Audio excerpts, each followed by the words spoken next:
Students, हमने basically जो fields का सेक्शन था जिसमें हम फील्ड कैलकुलेशन करनी थी वो हम खत्म कर चुके हैं। आई होप दैट आपने वो सारे वीडियोस देखे होंगे जिसमें हमने फील्ड डिस्कस किया। हमने कॉइल से फील्ड डिस्कस किया, उसके बाद सोलेनॉइड किया, टोरॉइड किया, स्ट्रेट कंडक्टर किया। तो अब हम नेक्स्ट सब यूनिट पे जाएंगे जिसमें हम फील्ड की बात नहीं करेंगे। हम बेसिकली एक और चीज मैग्नेटिक इफेक्ट्स ऑफ करंट से निकालेंगे जिसको हम मैग्नेटिक फोर्स का नाम देते हैं। अगर आपको याद होगा हम क्या पढ़ रहे हैं, हम पढ़ रहे हैं मूविंग चार्जेस एंड मैग्नेटिज्म। आज हम मूविंग चार्जेस की बात करेंगे और उसके साथ मैग्नेटिक फील्ड को एसोसिएट करने की कोशिश करेंगे। बेसिकली इट वाज लॉरेंट्ज, साइंटिस्ट एक था, फिजिसिस्ट एक था लॉरेंट्ज, जिसने इस मैग्नेटिक फोर्स पे काम किया है। इन्हें क्या देखा? इन्हें देखा दैट अगर हम एक मैग्नेटिक फील्ड इधर रखेंगे, फॉर एग्जांपल हम क्रॉस वाला मैग्नेटिक फील्ड रखेंगे, मतलब मैग्नेटिक फील्ड इंटेंसिटी की डायरेक्शन इनवर्ट्स है, तो हमने इस बोर्ड पे मैग्नेटिक फील्ड लगाया है, वो इनवर्ट डायरेक्शन में है।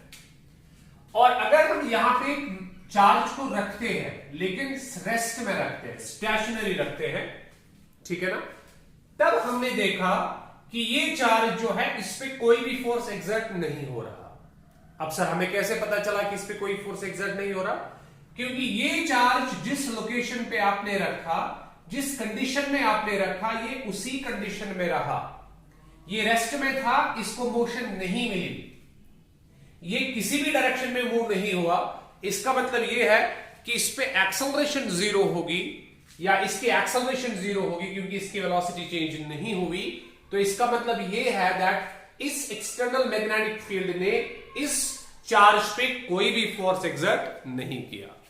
लेकिन जब हमने इसी चार्ज को चलाया किसी भी डायरेक्शन में, फॉर एग्जांपल इधर चलाया या इधर चलाया फॉर एग्जांपल, तो हमने देखा दैट इस चार्ज की डायरेक्शन ऑफ मोशन चेंज हो गई।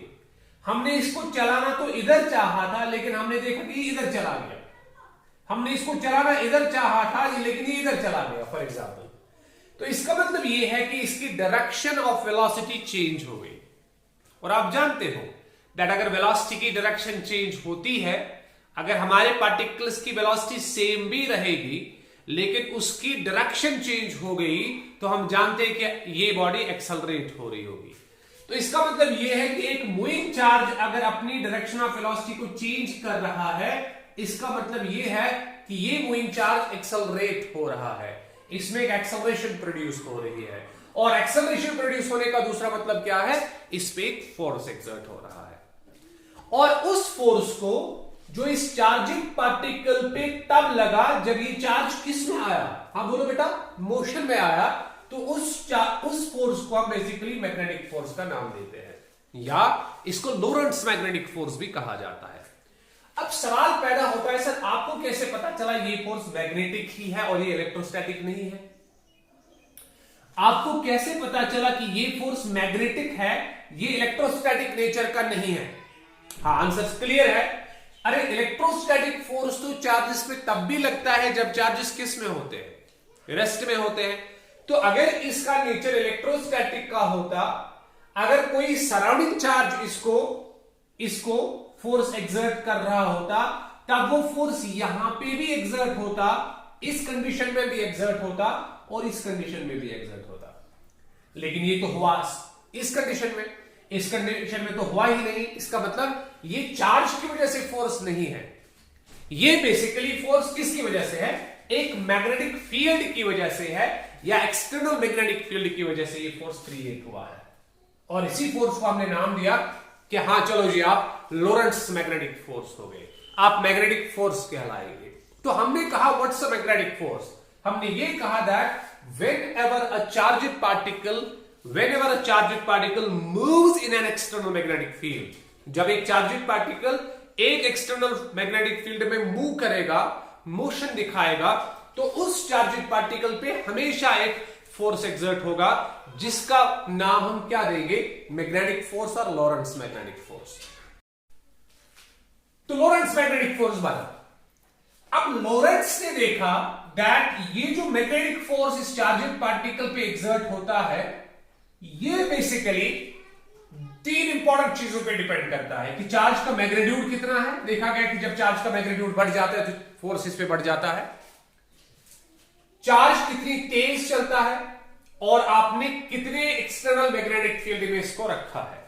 याद रहे, लॉरेंट्ज ने देखा, ये लॉरेंट्ज ने एक एक्सपेरिमेंट किया और लॉ बनाया, और लॉरेंट्ज ने देखा जो मैग्नेटिक फोर्स इस चार्ज पे लगता है, जब ये चार्ज एक एक्सटर्नल मैग्नेटिक फील्ड में मूव करता है, तो इस फोर्स की जो डिपेंडेंस देखी गई, देखा गया दैट ये लॉरेंट्ज मैग्नेटिक फोर्स तीन चीजों पे डिपेंड करता है। एक, चार्ज का मैग्नीट्यूड कितना होगा, दूसरा इसकी वेलोसिटी कितनी होगी, ये कितना तेज चल रहा है, और तीसरा दैट इस चार्ज को कितने एक्सटर्नल मैग्नेटिक फील्ड में रखा गया है। और देखा गया दैट जब हमने चार्ज का मैग्नीट्यूड इंक्रीज किया तो इस पे लगने वाला फोर्स भी इंक्रीज हुआ। हमने इसको तेज चलाया, इस पे लगने वाला फोर्स इंक्रीज हुआ। जब हमने मैग्नेटिक फील्ड को बढ़ाया तो इस पे लगने वाला फोर्स इंक्रीज हुआ।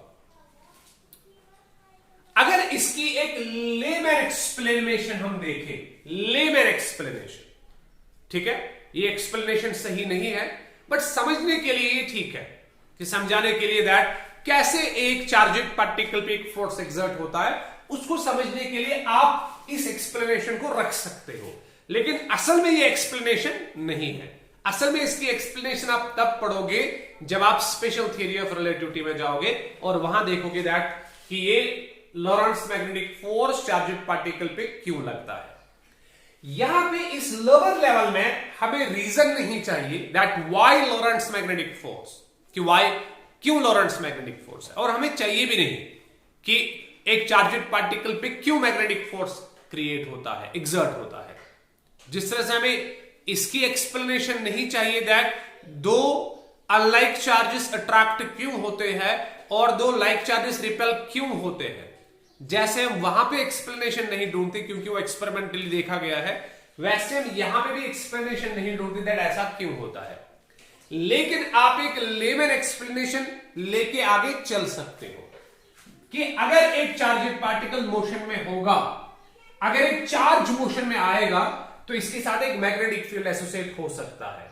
मतलब आपने एक चार्ज लिया, इस चार्ज को चलाया, तो चार्ज के चलने की वजह से एक मैग्नेटिक फील्ड क्रिएट होगा, मैग्नेटिक फील्ड एसोसिएट होगा, और वो मैग्नेटिक फील्ड जो चार्ज ने अपने इर्द गिर्द क्रिएट किया, चलते हुए चार्ज ने जो मैग्नेटिक फील्ड अपने इर्द गिर्द क्रिएट किया, उसी तरह से जिस तरह से ये अपने सराउंडिंग में एक इलेक्ट्रिक फील्ड क्रिएट करता है, उसी तरह से जो इसने अपने इर्द गिर्द मैग्नेटिक फील्ड प्रोड्यूस किया, वो magnetic field external magnetic field के साथ इंटरैक्ट करेगा।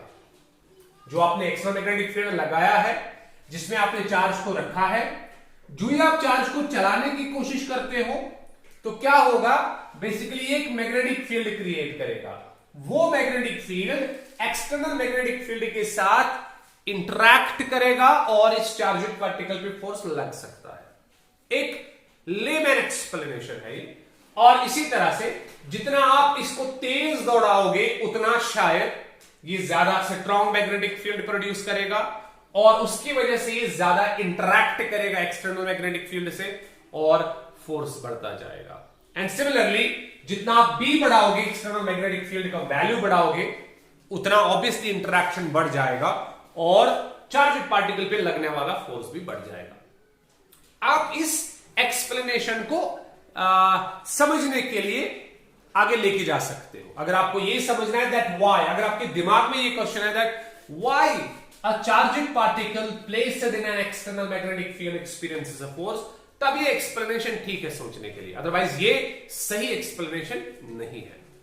अब तो लॉरेंट्ज ने क्या देखा? लॉरेंट्ज ने एक चीज देखी दैट जब भी एक चार्जेड पार्टिकल को एक एक्सटर्नल मैग्नेटिक फील्ड में रखा जाता है, रखा नहीं जाता बल्कि चलाया जाता है, तब उस चार्जेड पार्टिकल पे हमेशा एक फोर्स एक्सर्ट होता है और उस फोर्स को हम मैग्नेटिक फोर्स का नाम देते हैं या हम उसको लॉरेंट्ज मैग्नेटिक फोर्स भी कहते हैं। That's also called Lorentz magnetic force. और देखा गया कि ये लॉरेंट्ज मैग्नेटिक फोर्स जो है, Fm जो है मैग्नेटिक फोर्स, ये तीन चीजों पे डिपेंड करता है डायरेक्टली, Q पे, V पे और B पे। Q बड़ा Fm बढ़ेगा, V बड़ा Fm बढ़ेगा और B बड़ा Fm बढ़ेगा। लेकिन अगर आप प्रॉपर्ली देखोगे, चार्ज एक स्केलर क्वांटिटी है, charge scalar quantity, velocity is a vector quantity, velocity एक वेक्टर क्वांटिटी है, और मैग्नेटिक फील्ड भी एक वेक्टर क्वांटिटी है, और ये फोर्स भी एक वेक्टर क्वांटिटी है, ये आप लोग जानते हो। तो अगर आपको इस इक्वेशन की प्रॉपर रिलेशन लिखनी है, वेक्टर रिलेशन लिखनी है, तो मुझे लगता है क्यू तो स्केलर है, हमें इस वाले वेक्टर और इस वाले वेक्टर के बीच में क्रॉस प्रोडक्ट रखना पड़ेगा, तभी हम फोर्स को वेक्टर क्वांटिटी बना सकते हैं।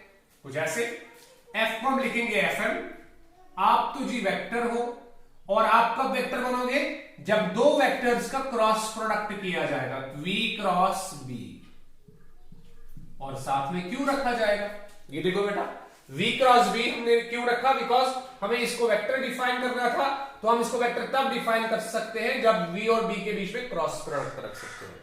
और अगर आप इसको अब ब्रेक करोगे तो मुझे लगता है कि आपके पास fm क्या मिलेगा, fm is equal to qvb sine of theta. तो ये एक्चुअल रिलेशन हमारे पास है किसकी, लॉरेंट्ज मैग्नेटिक फोर्स की। fm is equal to qvb sine theta लिखते हो, तब ये चीज पता चलती है दैट ये लॉरेंट्ज मैग्नेटिक फोर्स सिर्फ q, v और b पे डिपेंड नहीं करेगा, ये और एक चीज पे डिपेंड करेगा कि आपने जो थीटा है वो कितना बना के रखा है v और b के बीच में। मतलब जो आपके पास चार्जिंग पार्टिकल है वो कितने डिग्री एंगल से या कितने डिग्री एंगल पे चलता है, किसके साथ, मैग्नेटिक फील्ड इंटेंसिटी के साथ। मतलब what is the angle subtended by the direction of velocity of the charging particle with the direction of the applied magnetic field. तो ये हमारा कॉन्सेप्ट है, इक्वेशन है लॉरेंट्ज मैग्नेटिक फोर्स की। तो आप लॉरेंट्ज मैग्नेटिक फोर्स को इसलिए दो तरीकों से लिख सकते हो। तो लॉरेंट्ज मैग्नेटिक फोर्स क्या बताता है, तो अगर इसका नोट बनाए हम, what is Lorentz magnetic force, तो according to Lorentz magnetic force, a moving charge in a magnetic field experiences a force known as Lorentz magnetic force or simply magnetic force given by Fm is equal to q into v cross b और Fm is equal to qb sin theta। हमने इस cross को break किया तो sin theta लाया। अब theta क्या है, theta is the angle subtended by the direction of velocity v of the charging particle with the direction of the applied magnetic field b, जो मैं भी सिखा रहा था।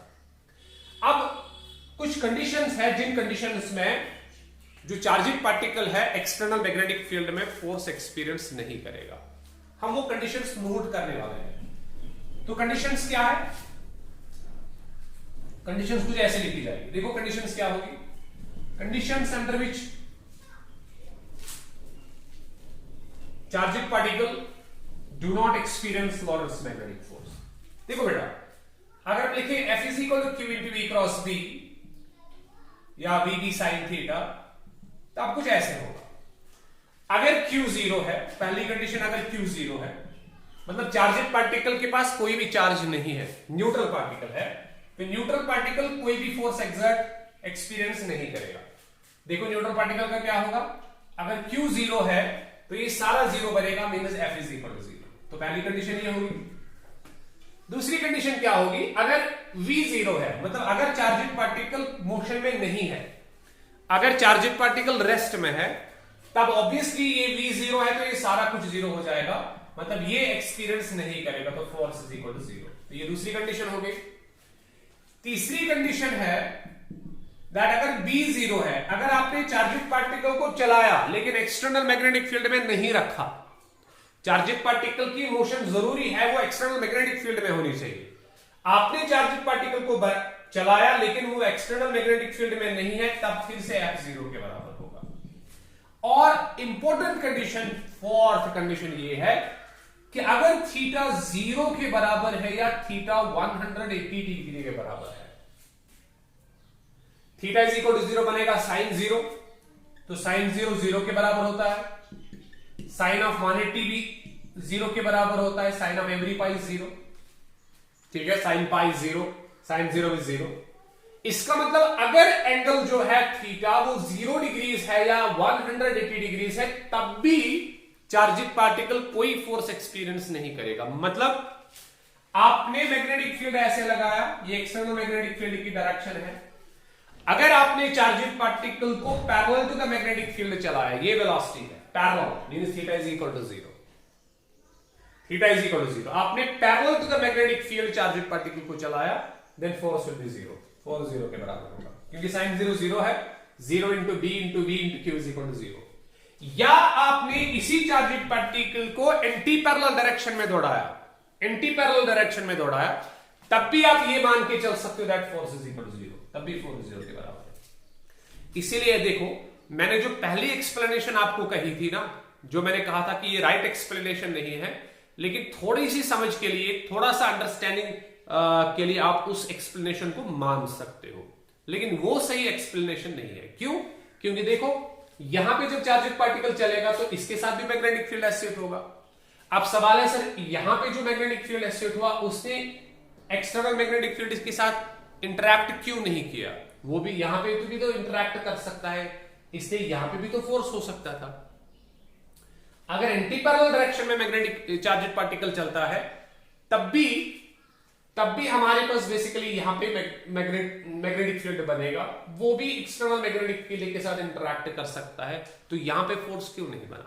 इसीलिए मैंने कहा कि एट दिस स्टेज, इस लेवल पे हमें इसके रीजन पे नहीं जाना है दैट कि चार्जिड पार्टिकल क्यों लॉरेंट्ज मैग्नेटिक फोर्स एक्सपीरियंस करता है।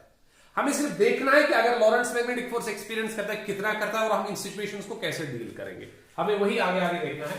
तो ये इसकी एक्सप्लेनेशन आप आगे जो फिजिक्स आगे लेंगे हायर स्टडीज में, तो वहां पे आपको समझ आएगा दैट हाँ, ये क्यों जो है फोर्स एक्सपीरियंस करता है, ये क्यों चार्जिड पार्टिकल एक एक्सटर्नल मैग्नेटिक फील्ड में रखने के बाद एक फोर्स एक्सपीरियंस करता है, या लॉरेंट्ज मैग्नेटिक फोर्स एक्सपीरियंस करता है। तो यहां पे हमारा दूसरा कॉन्सेप्ट आ गया दैट कई कंडीशंस है जिन कंडीशंस में हमारे पास जो चार्जिड पार्टिकल है वो फोर्स एक्सपीरियंस नहीं करेगा। पहली कंडीशन हमने बोली दैट जब भी आप चार्जिड पार्टिकल को एक्सटर्नल मैग्नेटिक फील्ड में दौड़ाओगे, तब वो चार्जिड पार्टिकल जो है मैग्नेटिक फोर्स एक्सपीरियंस करेगा, जिसको हम लॉरेंट्ज मैग्नेटिक फोर्स कहते हैं। लेकिन कई सिचुएशंस ऐसी है कि दौड़ाने के बावजूद भी उस पर मैग्नेटिक फोर्स नहीं लगेगा। और भी कुछ कंडीशंस है जिसमें मैग्नेटिक फोर्स नहीं लगता, जो मैंने यहां पे लिस्ट की है। अगर चार्जिड पार्टिकल का चार्ज 0 है, मतलब न्यूट्रल पार्टिकल है, तब फोर्स 0 होगा। अगर वेलोसिटी 0 है, यानी कि रेस्ट में है, तब भी फोर्स 0 होगा। अगर B 0 है, एक्सटर्नल मैग्नेटिक फील्ड 0 है, तो F 0 होगा।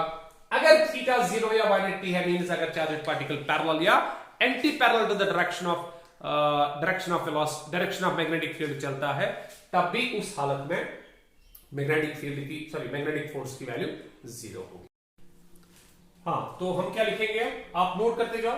Conditions in which magnetic force is not experienced by a charged particle. तो कौन सी कंडीशन है? नंबर 1 कंडीशन मैंने लिख के रखी है, तो पहली कंडीशन ये होगी, if Q is equal to 0 that is the particle is chargeless, ठीक है, या ये न्यूट्रल है, तब F is equal to QEV sin theta में कितना देगा? F इज इक्वल टू 0, ठीक है ना। तो देयरफॉर चार्जलेस और neutral particle placed in external magnetic field do not experience any magnetic force, ठीक है ना। तो दूसरी कंडीशन क्या है? If V is equal to 0, अगर V 0 के बराबर है, मतलब that is the charged particle is at rest, charged particle is at rest. तब फिर से क्या होगा? F is equal to QVB sine theta को आप लिख सकते हो दैट ये इंप्लाई करेगा F इज इक्वल टू 0, क्योंकि हमने V को 0 मान के रखा है। देयरफॉर एनी चार्जिड पार्टिकल, कोई भी चार्जिड पार्टिकल जिसको आप रेस्ट में रखोगे, any charged particle placed in an external magnetic field, इसको आप रखोगे एक्सटर्नल मैग्नेटिक फील्ड में, लेकिन किस में? At rest, do not experience, ये एक्सपीरियंस नहीं करेगा एनी मैग्नेटिक फोर्स, ये किसी भी मैग्नेटिक फोर्स को एक्सपीरियंस नहीं करेगा, ठीक है ना। इसके बाद तीसरी कंडीशन हमें मिलेगी, तीसरी कंडीशन हम लिखेंगे, अब b इज इक्वल टू 0 हम नहीं लिखेंगे, हम सीधे तीसरी कंडीशन लिखेंगे, थीटा इज इक्वल टू 0 और theta is equal to 180 degree, क्योंकि b इज इक्वल टू 0 जरूरी नहीं है। तो तीसरी कंडीशन हम लिखेंगे, if theta is equal to 0 और theta is equal to 180 degrees, अगर थीटा 0 है या 180 डिग्रीज है, देन फिर देखो क्या होगा, f इज इक्वल टू या fm is equal to whatever qvb sine of 0, और दूसरा कंडीशन हमें मिलेगा f is equal to q vb sine of 180 degrees. तो ये सारा तो 0 बनेगा ही, क्योंकि साइन 0 0 के बराबर है, तो ये भी 0 बनेगा, f इज इक्वल टू 0। तो इसकी कंडीशन क्या मिली, कंडीशन ये मिली दैट, कंडीशन ये मिलेगी दैट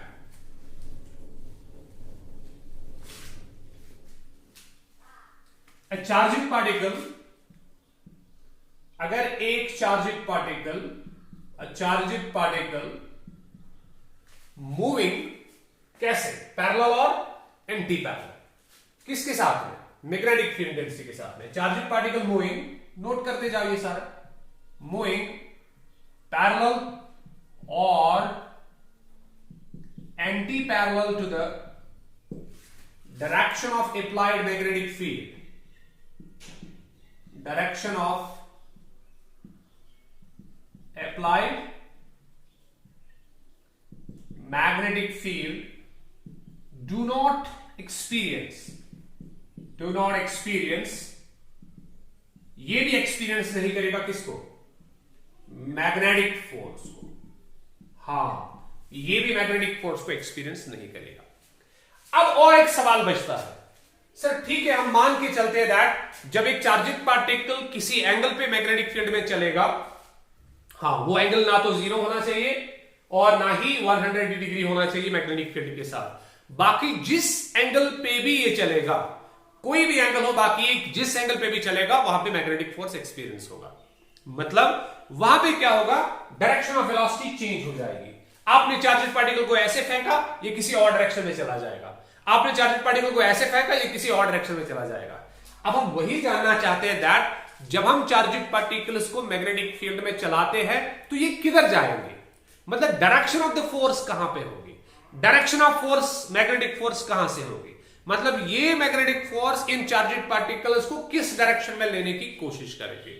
उसके लिए हमें देखना होगा कि हम कैसे direction of Lorentz magnetic force या direction of the magnetic force निकालेंगे। तो डायरेक्शन के लिए हमारे पास बहुत सारे रूल्स हैं, आपके सिलेबस में भी एक रूल है, that's called Fleming's left hand rule, वो मैं सिखाऊंगा, लेकिन यूज में उसको कभी नहीं करूंगा, क्योंकि मैं यूज करने वाला हूं एक ही rule, palm rule, right hand palm rule, हम हर किसी क्वेश्चन में यूज करने वाले हैं। फ्लेमिंग्स का जो रूल है, फ्लेमिंग्स का रूल आपके सिलेबस में है, पढ़ेंगे हम, मैं वो बताऊंगा वो रूल क्या बताता है, आपको याद भी रखना है क्योंकि कभी एग्जाम में पूछा जाता है, लेकिन बेटा आपको वो यूज कभी नहीं करना, हम वो कभी यूज नहीं करेंगे। देखो हम डायरेक्शन देखते हैं, तो direction of Lorentz magnetic force के लिए हमारे पास बेसिक रूल्स है, जो हम बेसिक रूल्स पहले देखेंगे, जो हमारे पास बेसिक रूल्स है, उसके बाद हम पाम रूल पे जाएंगे। एक रूल आपके सिलेबस में पहले से डिफाइंड है, फ्लेमिंग्स लेफ्ट हैंड रूल, मैं वो बताऊंगा। उसके बाद और एक रूल हमारा वेक्टर्स में पड़ा है, राइट हैंड स्क्रू रूल और राइट हैंड थंब रूल, वो मैं याद दिलाऊंगा आपको, लेकिन हम यूज जो रूल करेंगे वो पाम रूल होगा। ठीक है, देखो बेटा, सर देखो f किसके बराबर है, सर f तो हमने लिखा f is equal to q into V cross B, f इसके बराबर है, ये इसके बराबर v क्रॉस b ऐसे। तो लॉरेंट्ज मैग्नेटिक फोर्स जो है, आप इसको fm में लिख सकते हो, Lorentz magnetic force is equal to q into V cross B. तो ये फोर्स कब बना, जब दो चीजों के साथ में क्रॉस प्रोडक्ट था। तो जब आप क्रॉस प्रोडक्ट करोगे v और b का, आप fm की डायरेक्शन पाओगे। और मैंने इससे पहले के लेक्चर्स में भी सिखाया है कि अगर आपको a क्रॉस b निकालना होगा तब आप right hand thumb rule use करते हो। आपको a की डायरेक्शन मालूम है, आपको बी की डायरेक्शन मालूम है, आप जो ए क्रॉस बी से तीसरा वेक्टर निकालने वाले हो सी, उसकी डायरेक्शन अगर आपको जाननी है तो उसके लिए हम राइट हैंड थंब रूल का यूज करते हैं, राइट हैंड कर्ल रूल का यूज करते हैं, स्क्रू रूल का इस्तेमाल करते हैं, स्क्रू रूल का इस्तेमाल करते हैं। अब मैं एक रूल डिफाइन करूंगा, उसके बाद आगे चलेंगे। देखो, so A cross B is equal to C. आपको ए की डायरेक्शन दी हुई है, आपको बी की डायरेक्शन दी हुई है, आपको ए की डायरेक्शन दी हुई है, आपको बी की डायरेक्शन दी हुई है, आपको सी की डायरेक्शन निकालनी है। जिन्होंने पिछले लेक्चर्स देखे होंगे तो उन लेक्चर्स में मैंने वो रूल डिफाइन किया है। रूल बताता है ये ए है, ये बी है, अगर आप ए क्रॉस बी करोगे तो सी की डायरेक्शन कहां से होगी। तब राइट हैंड रूल बताता है, राइट हैंड कर्ल रूल और थंब रूल बताता है, आप अपने राइट हैंड के फिंगर टिप्स को पहले वेक्टर की डायरेक्शन में असाइन कर दो, अलाइन कर दो।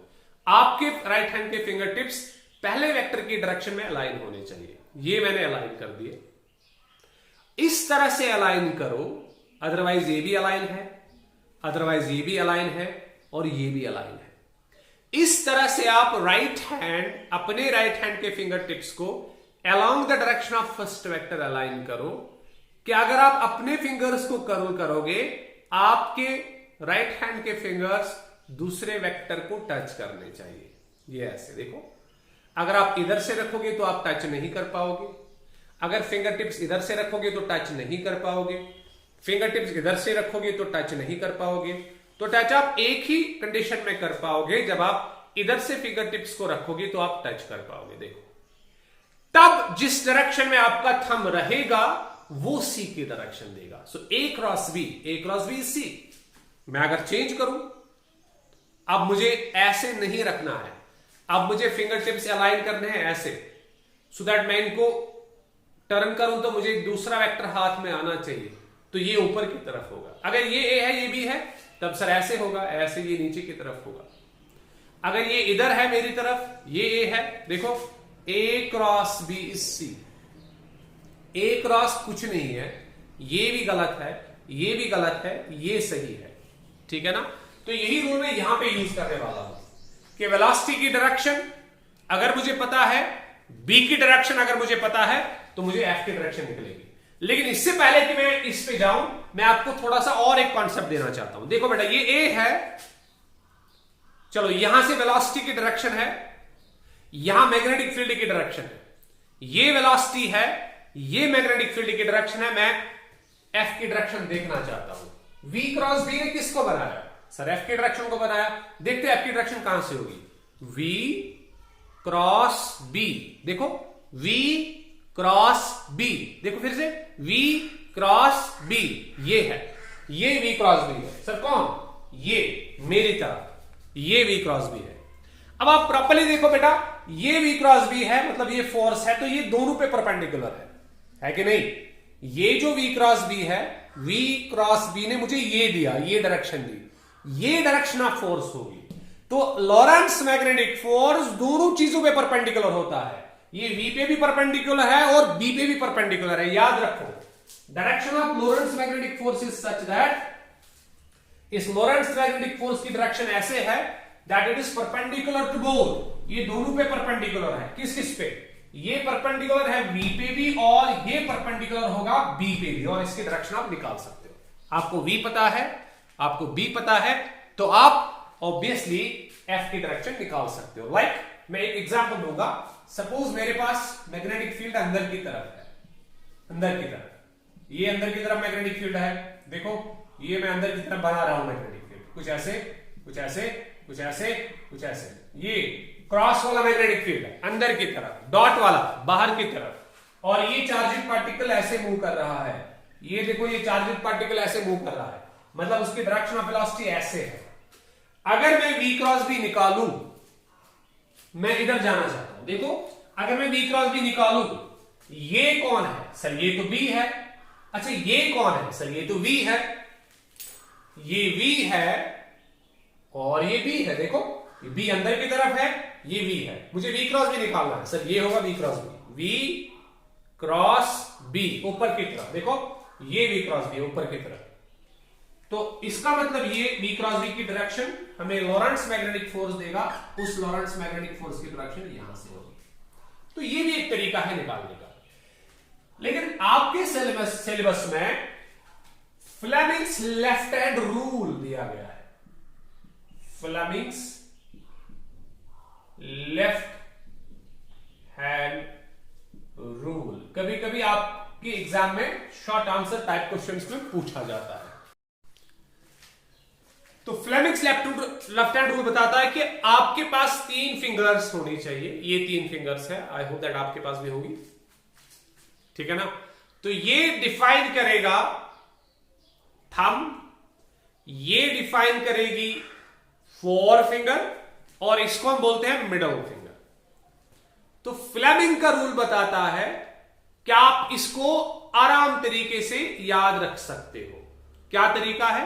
FBI का, FBI आप जानते हो, ये FBI एजेंसी है ना, FBI, ठीक है ना। तो FBI आप जानते हो, FBI सर। F हो गया फोर्स, डायरेक्शन ऑफ फोर्स ये देगी। B ये देगा मैग्नेटिक फील्ड की डायरेक्शन को। I ये करंट है, करंट मतलब या तो करंट यहां पे है ही नहीं सर, कहां है करंट? हाँ, करंट यहां पे नहीं, यहां पे कौन है? चार्ज। चार्ज नहीं, यहां पे V है, वेलोसिटी ऑफ चार्ज, और यहां पे करंट के बदले में वेलोसिटी ऑफ चार्ज लेनी है, लेकिन कौन सा चार्ज? पॉजिटिव चार्ज, याद रखिए, इंपॉर्टेंट है। F force, B direction of magnetic field, and I direction of current. यहां पे डायरेक्शन ऑफ करंट के बदले में क्या लिया जाएगा? यहां पे लिया जाएगा direction of motion of positive charge, direction of motion of positive charge, या direction of velocity of positive charge. याद रहे FBI। I यहां पे नहीं है, I के बदले में यहां पे V है, डायरेक्शन ऑफ वेलोसिटी। अब क्या बताता है? यह बताता है कि ये जो है, ये आप हमेशा मैग्नेटिक फील्ड की डायरेक्शन में रखा करो, और पहले जब भी आपको ये यूज करना होगा, पहले मैग्नेटिक फील्ड की डायरेक्शन को असाइन किया करो। देखो मैग्नेटिक फील्ड अंदर की तरफ, ये देखो, ये मैग्नेटिक फील्ड अंदर की तरफ, तो ये वाली फिंगर मैग्नेटिक फील्ड अंदर की तरफ। 4 फिंगर कहां से? उसके बाद 4 फिंगर का नंबर आएगा। पहले मैग्नेटिक फील्ड इंटेंसिटी का नंबर आएगा सर, वो ये है। उसके बाद 4 फिंगर का नंबर आएगा। 4 फिंगर कहां से? वेलोसिटी के डायरेक्शन में। देखो ये मेरी 4 फिंगर, ये मैं वेलोसिटी के डायरेक्शन में मूव करता हूं, ये देखो, ये वेलोसिटी के डायरेक्शन में मूव हो गई। और थंब आपको फोर्स के डायरेक्शन देगा, ये देखो ऊपर की तरफ, जो हमने इससे पहले निकाली है। देखो मैग्नेटिक फील्ड ये ऐसे, ये वेलोसिटी की डायरेक्शन, और ये ऊपर की तरफ। अच्छा, और एक लेता हूं मैं, सपोज डॉट डॉट डॉट मेरे पास है, ये डॉट्स है, ये डॉट्स है, ये डॉट्स है, ये डॉट्स है, ये डॉट, ये डॉट, ये डॉट, ठीक है।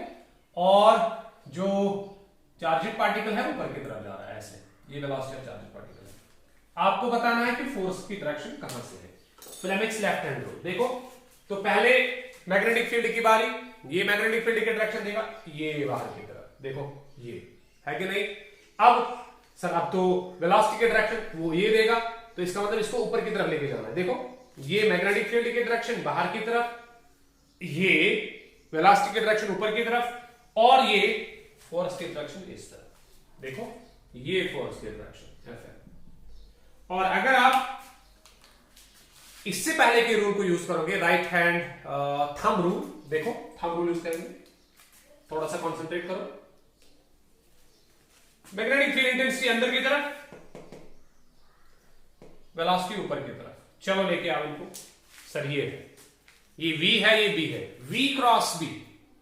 देखो ये V है ऊपर की तरफ, V है ऊपर की तरफ, और B है अंदर की तरफ। V ऊपर की तरफ, V ऊपर की तरफ, B अंदर की तरफ, और फोर्स इस तरफ, फोर्स मेरी तरफ। तो हमने इधर ऐसे क्यों रखा? देखो फ्लेमिंग्स लेफ्ट हैंड रूल, ये अच्छा ये बाहर की तरफ है, सॉरी बाहर की तरफ, सॉरी बाहर की तरफ, ये बाहर की तरफ, बाहर की तरफ, ये वेलोसिटी ऊपर की तरफ। तो देखो V क्रॉस B, ये V क्रॉस B ऐसे, V क्रॉस B ऐसे, V क्रॉस B ऐसे। तो सेम इसी तरह से आप फ्लेमिंग्स लेफ्ट हैंड रूल को याद रख सकते हो। तो आपको FBI याद रखना है, ये FBI, ठीक है ना, FBI। अगर हम अपनी 4 फिंगर को in the direction of magnetic field रखें, अप्लाइड मैग्नेटिक फील्ड रखें, ठीक है, मिडल फिंगर को in the direction of velocity of the charged particle रखें, तब जो आपके लेफ्ट हैंड का स्ट्रेचड थंब है वो आपको direction of Lorentz magnetic force देगा।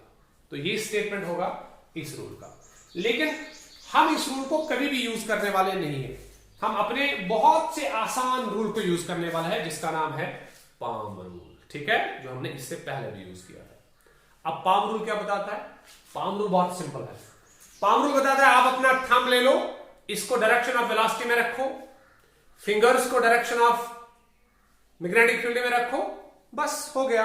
आपको जो पाम, जिस डायरेक्शन में पाम होगी उस पे जब आप परपेंडिकुलर ड्रॉ करोगे वो आपको direction of magnetic field intensity देगा। देखो ये तो बहुत मुश्किल लग रहा है, ये किधर ले जानी, ये किधर ले जानी, ये बहुत आसान है। डायरेक्शन ऑफ वेलोसिटी ये है, देखो डायरेक्शन ऑफ वेलोसिटी ये है, ये ऐसे, मैग्नेटिक फील्ड ये है, डायरेक्शन ऑफ वेलोसिटी ये है, मैग्नेटिक फील्ड अंदर की तरफ, डायरेक्शन ऑफ वेलोसिटी ऐसे, मैग्नेटिक फील्ड अंदर की तरफ, पाम पे परपेंडिकुलर ऊपर की तरफ, देखो आ गया ऊपर की तरफ, खत्म है ना। इधर देखो, हाँ, डायरेक्शन ऑफ वेलोसिटी ऊपर की तरफ, ये ऊपर की तरफ, लेकिन मैग्नेटिक फील्ड बाहर की तरफ, मैग्नेटिक फील्ड बाहर की तरफ, ये देखो इस तरफ, इस तरफ, है कि नहीं। तो आप कोई भी सिचुएशन ले लो, आप किसी भी रूल से direction of magnetic field intensity को डिफाइन कर सकते हो, लेकिन सबसे जो आसान रूल आपके पास है वो कौन सा है? वो पाम रूल है। तो आप फ्लेमिंग्स लेफ्ट हैंड रूल को भी याद रखोगे, फ्लेमिंग्स लेफ्ट हैंड रूल आपको याद रहा होगा, FBI का रूल। तो FBI का रूल क्या है? थंब F है, 4 फिंगर B है और ये I है, FBI, FBI। पहले इसकी बारी, उसके बाद इसकी बारी और इसकी बारी। मैं कुछ एग्जांपल्स देता हूं सो दैट आपको समझ आए। इन डायरेक्शंस को यूज करना है और जितना आप हाथ चलाओगे उतना आप इन रूल्स को समझ पाओगे। तो आप डिफरेंट सिचुएशंस बना सकते हो और उन पे हाथ चला सकते हो। देखो ये मेरे पास एक मैग्नेटिक फील्ड है और इसमें चार्जेड पार्टिकल की मोशन जो है वो ऐसे है, ठीक है, चार्जेड पार्टिकल को ऐसे चलाते हैं, ये वेलोसिटी ऑफ चार्जेड पार्टिकल। और हमारे पास दूसरा कॉन्सेप्ट है दैट हमारे पास एक ऐसे है फील्ड, ठीक है, यूनिफॉर्म मैग्नेटिक फील्ड हम बना रहे हैं और इसमें हम एक चार्जेड पार्टिकल को कहां लेके जा रहे हैं? हम इसको फॉर एग्जांपल इधर ही लेके जा रहे हैं, कुछ ऐसे, ये वेलोसिटी ऑफ चार्जेड पार्टिकल है। और हम और एक केस बनाएंगे, ये हमारे पास चार्जेड पार्टिकल है, ठीक है ना, और ये इसकी वेलोसिटी है, लेकिन चार्जेड पार्टिकल जो है वो -q है, यहां पे +q है, यहां पे भी +q है। और एक रूल बनाएंगे हम, हमारे पास चार्जेड पार्टिकल ऐसे चल रहा है, सॉरी ये मैग्नेटिक फील्ड है, ये मैग्नेटिक फील्ड है और ये पॉजिटिव चार्ज q की वेलोसिटी है। हम हर किसी जगह पे इधर इधर इधर और इधर पाम रूल लगाएंगे। देखेंगे direction of Lorentz magnetic force कैसे होगा।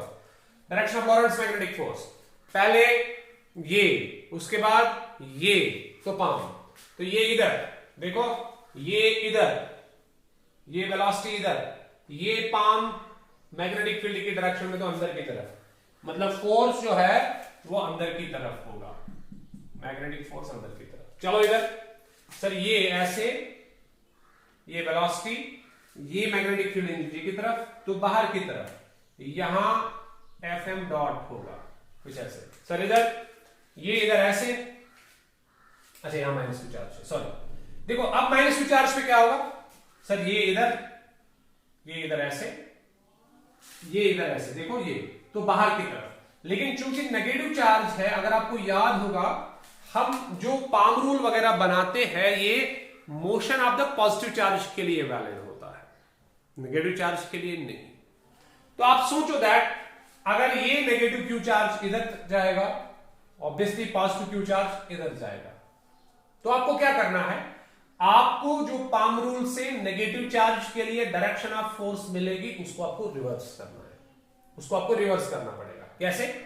सर ये ऐसे है, ये नीचे की तरफ है, तो हमें पाम रूल से बाहर की तरफ मिला, लेकिन हम बाहर की तरफ नहीं लेंगे, हम किधर लेंगे, अंदर की तरफ, क्योंकि चार्ज क्या है, नेगेटिव है। अगर पॉजिटिव होता तब बाहर की तरफ लेते। अच्छा इस वाले को देखो सर, ये तो ऐसे है लेकिन मैग्नेटिक फील्ड ऊपर की तरफ है, लेके जाओ ऊपर की तरफ, ये मैग्नेटिक फील्ड ऊपर की तरफ है, तो बाहर की तरफ, यहां पे सर बाहर की तरफ है मैग्नेटिक फोर्स Fm, बाहर की तरफ। अच्छा इसको देखो सर, ये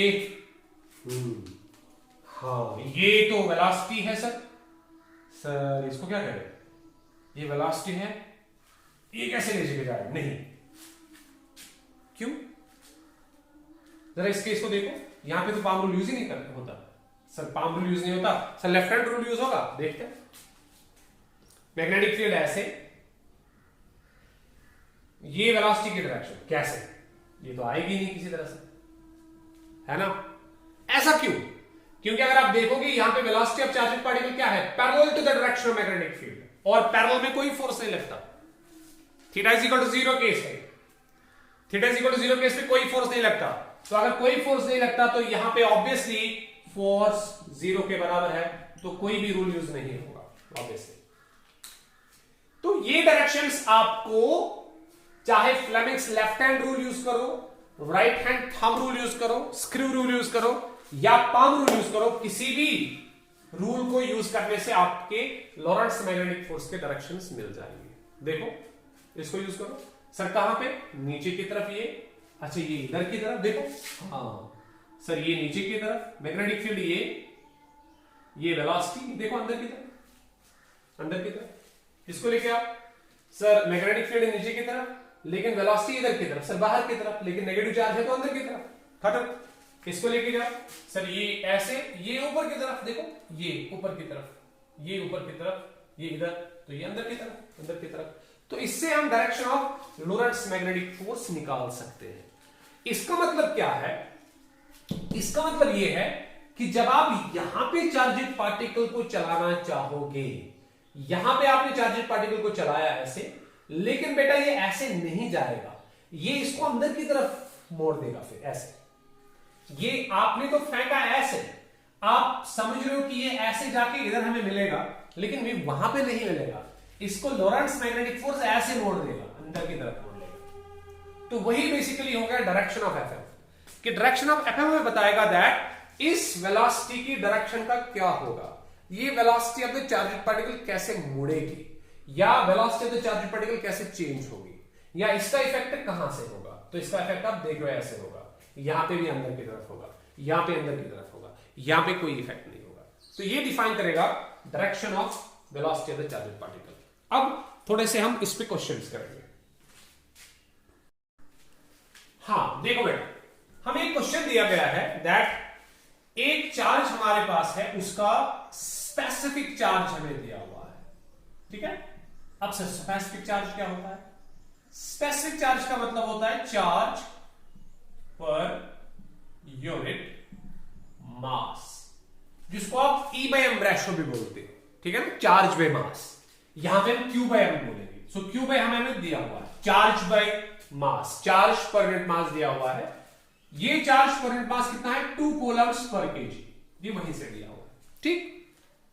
तो चार्ज का स्पेसिफिक चार्ज दिया हुआ है, ये 2 कूलम्स पर केजी है, ये एक वेलोसिटी से चलता है ये चार्ज एक मैग्नेटिक फील्ड में, उस वेलोसिटी का वैल्यू 2i-3j है, फॉर एग्जांपल 2i-3j उसका वैल्यू है, ठीक है, ये इसकी वेलोसिटी है मीटर पर सेकेंड, ठीक है ना। किसमें, एक मैग्नेटिक फील्ड में, जिसको लिखा गया है B is equal to 5i plus 4j, इस ये टेस्ला, ऐसा यूनिट इसका टेस्ला है, ठीक है ना। तो एक आपको क्या बताया जाता है, we have a charged particle of specific charge, आप अगर नोट करना चाहो तो आप नोट कर सकते हो इसको, we have a charged particle of specific charge, यानी कि चार्ज पर unit mass equal to 2 coulombs per kg, moving with velocity of v is equal to 2i-3j meter per second in a uniform magnetic field of b is equal to 5i plus 4j Tesla। आपको क्या करना है, आपको calculate करना पड़ेगा the acceleration produced in the charge particle. Acceleration producer, इसमें कितनी acceleration produce होगी, किसमें, इन द चार्जेड पार्टिकल, ठीक है, चार्जेड पार्टिकल में कितनी एक्सेलरेशन प्रोड्यूस होगी। बहुत आसान सा क्वेश्चन है, देखो सॉल्यूशन में हम क्या लिखेंगे, F is equal to Q into V cross भी हम जानते हैं, है ना, लेकिन हमें एक्सेलरेशन चाहिए तो हम लिखेंगे फोर्स, हम जानते हैं ये मास इनटू एक्सेलरेशन के बराबर होता है, वो आ जाएगा Q into V cross B, बिल्कुल सही है ये V क्रॉस बी, बहुत आसान सा क्वेश्चन है। अब देखो हमें एक्सेलरेशन चाहिए तो ये m डिवाइड हो जाएगा, ये Q बाई m बनेगा इंटू V क्रॉस बी, ये m डिवाइड हो गया, तो हम क्या लिखेंगे, acceleration is equal to Q by m जो है चार्ज, स्पेसिफिक चार्ज है, चार्ज पर यूनिट मास उसका वैल्यू दिया हुआ है 2 इंटू वी क्रॉस बी हम निकालेंगे, और वी क्रॉस बी आपको आता होगा, क्लास 11th में पढ़ा होगा वी क्रॉस बी कैसे निकालते हैं, इसका क्रॉस प्रोडक्ट निकालना है। चलो क्रॉस प्रोडक्ट निकालते हैं। तो क्रॉस प्रोडक्ट के लिए आपको याद होगा, इसमें बहुत सारे मेथड्स हैं, दो मेथड्स इसमें क्रॉस प्रोडक्ट निकालने के लिए, या तो डायरेक्ट मेथड यूज करो या डिटरमिनेंट मेथड यूज करो, ठीक है ना, तो आपको याद होगा। अब मैं डिटरमिनेंट मेथड ही यूज करूंगा, आप डायरेक्ट मेथड से भी यूज कर सकते हो, तो चलो डिटरमिनेंट यूज करेंगे, 2i माइनस 3j 5 और 4, तो हम डिटरमिनेंट ऐसे बनाते हैं, दो लाइन्स कंस्ट्रक्ट करते हैं, फिर लिखते हैं i, j और k, आपने क्लास 11th में पढ़ा होगा, ठीक है, तो 2 i की जगह पे 2, j की जगह पे -3, k है ही नहीं तो k 0, 5 ये 5, यहां पे 4, यहां पे 4, k नहीं है तो k 0, ठीक है, तो ये हमें v क्रॉस b देगा, ठीक है, हाँ ये v क्रॉस b देगा, एंड आई होप दैट आपको वो v क्रॉस b निकालना आता होगा। हम v क्रॉस b ऐसे निकालते हैं, देखो कैसे, हाँ, तो v क्रॉस b निकालने के लिए हम क्या करते हैं, इस डिटरमिनेंट को खोलते हैं, कुछ ऐसे, पहले हमने लिया i, ये i, उसके बाद इसको और इसको हम छुपा के रखेंगे, i जिसमें रो में आता है और जिस कॉलम में आता है उसको छुपा के रखो, ये हमने छुपा के रखा, ये हमने छुपा के रखा, तो बना क्या, -3 0 4 0, -3 0 4 0, कुछ ऐसे, ठीक है ना। अब जिसको नहीं आता वो थोड़ा सा ध्यान रखे। अब दूसरा हम एलिमेंट नेगेटिव लेंगे, पहला एलिमेंट पॉजिटिव, दूसरा एलिमेंट नेगेटिव, ठीक है। अब j जिसमें कॉलम में और रो में आता है उसको छुपा के रखो, ये रो में आता है और बीच वाले कॉलम में आता है, तो बचेगा क्या, 2 0 5 0, देखो 2 0 5 0 एलिमेंट्स बचेंगे, उसी ऑर्डर में हम लिखेंगे 2 0 5 0 एलिमेंट्स, कुछ ऐसे 2 0 5 0, और उसके बाद पॉजिटिव k, तो पहला पॉजिटिव, दूसरा नेगेटिव, तीसरा पॉजिटिव, और अब k को देखेंगे, k किस रो किस कॉलम में आता है, सर k तो इस कॉलम में आएगा, k इस रो में आएगा, बचेंगे 2 -3 5 और 4, 2 -3 5 और 4, कुछ ऐसा। अब देखो ये i है, ये 0 से मल्टीप्लाई हो गया तो 0 यहां से स्टार्ट करना होता है, 0 multiplied by 3 is equal to 0, फिर माइनस बीच में, 0 multiplied by 4 is equal to 0, तो ये वाला 0, ये था, ठीक है ना, -j, देखो 0 into 2 0, 5 into 0 0, ये वाला भी 0, ठीक है, प्लस k वाला बचेगा वहां पे, k टाइम्स, देखो 4 2s are 8, फिर अब माइनस खुद डालते हैं, this minus this, this minus this, this minus this, 5 3s are 15, लेकिन -15, देखो 4 2s are 8, फिर माइनस हमने खुद डाला, 5 3s are 15, लेकिन कौन सा 15, क्योंकि इसका माइनस और एक है तो -15, तो 15 और 8 को प्लस करो तो v क्रॉस b मिलेगा, तो v क्रॉस b हमें मिलेगा that's equal to k into 15 plus 8 और 8 प्लस 15, तो 23k आएगा, v क्रॉस b हमें मिलेगा 23k, ये v क्रॉस b मिला। देयरफॉर हमें एक्सेलरेशन किसके बराबर थी, q by m v cross b, तो एक्सेलरेशन कितनी मिलेगी, 2 ये है, v क्रॉस b 23 मिला, और k डायरेक्शन में, so a is equal to acceleration कितनी होगी, 2 3s are 6, 2 2s are 4, 46 k metre पर सेकंड स्क्वायर, अगर इसका यूनिट लिखना चाहो तो ये हमारा कुछ ऐसे निकलेगा, ठीक है। हम एक और न्यूमेरिकल लेते हैं, हाँ, एक और न्यूमेरिकल हम कंसिडर करेंगे, बहुत आसान सा न्यूमेरिकल लेंगे, ये अभी आसान से न्यूमेरिकल्स है। देखो न्यूमेरिकल ये, हमारे पास एक स्ट्रेट कंडक्टर है, एक स्ट्रेट कंडक्टर हम देंगे, ठीक है, और उसकी विसिनिटी में एक चार्ज को चलाएंगे। आपकी मर्जी है कैसे चलाओगे, देखो मैं कैसे चलाने वाला हूं। ये मेरे पास एक स्ट्रेट कंडक्टर है, ये मेरे पास, आप कुछ और भी ले सकते हो, ये जरूरी नहीं है। इसको इन्फिनाइट मान के चलो, इसमें करंट I 10 एम्पियर दौड़ाएंगे, ठीक है ना, 1 एम्पियर दौड़ाएंगे, चलो 1 एम्पियर करंट इसमें दौड़ाएंगे, कुछ ऐसे। और आपको पता है ये मैग्नेटिक फील्ड प्रोड्यूस करेगा, और आपको ये भी पता है कितना मैग्नेटिक फील्ड प्रोड्यूस करेगा। हमें बोला गया कि आप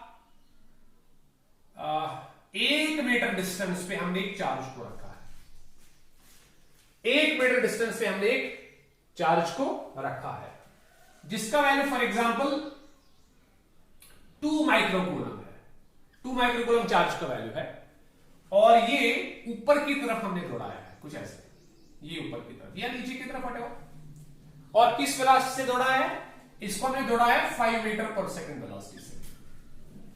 हमें बोला गया आप बताओ इस पे कितना लॉरेंट्ज मैग्नेटिक फोर्स, इस पे कितना लॉरेंट्ज मैग्नेटिक फोर्स होगा इस पे। तो आप जानते हो दैट लॉरेंट्ज मैग्नेटिक फोर्स किसके बराबर है सर, लॉरेंट्ज मैग्नेटिक फोर्स है Q into V cross B। Sir Q तो आपको दिया गया है, सर Q हमें पता है 2 माइक्रोकूलम,